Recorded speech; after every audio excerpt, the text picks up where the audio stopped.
طرز تهیه حلوای عربی بسیار خوشمزه و متفاوت. یک آموزش آشپزی ایرانی. مواد لازم: شکر 1 پیمانه، آب جوش 1 پیمانه. حالا همه مواد رو با هم میزنیم تا شکرهامون حل بشه. زعفران دم کرده 1 پیمانه،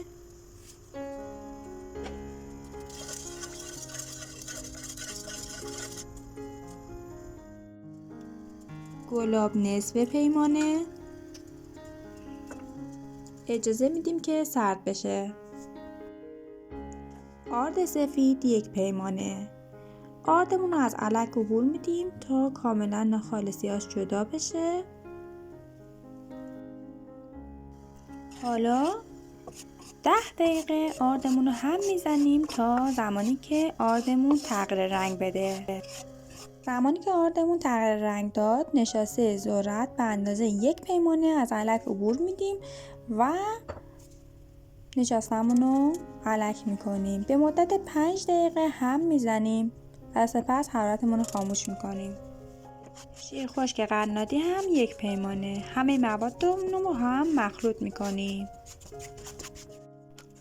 زمانی که همه مواد با هم مخلوط شد، مجدد همه موادمون رو با هم علک میکنیم. دوستان عزیزم، با لایک و سابسکرایب کردم باعث میشین که انگیزه بیشتری به ما بدین. خیلی ممنونم. کره 50 گرم.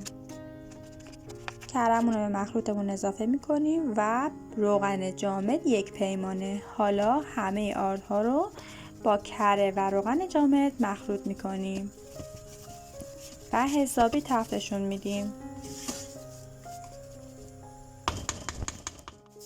عصاره زعفرانمون رو کم کم اضافه میکنیم تا زمانی که بافت جذاب حلوای عربی رو به دست بیاریم و مجدد اینجا هم میزنیم.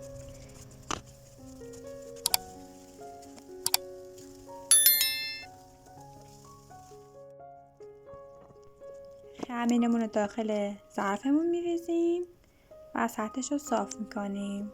اگر هنوز عضو کانال نشدین حتما مشترک بشین. خوشحال میشم شما رو ببینم. و در آخر با پودر نارگیل و گل‌های شکلاتی تزیینشون میکنیم. نوش جان. لطفاً زنگوله رو روشن کنین که اولین نفر فیلم بعدی رو ببینید. دوستتون دارم.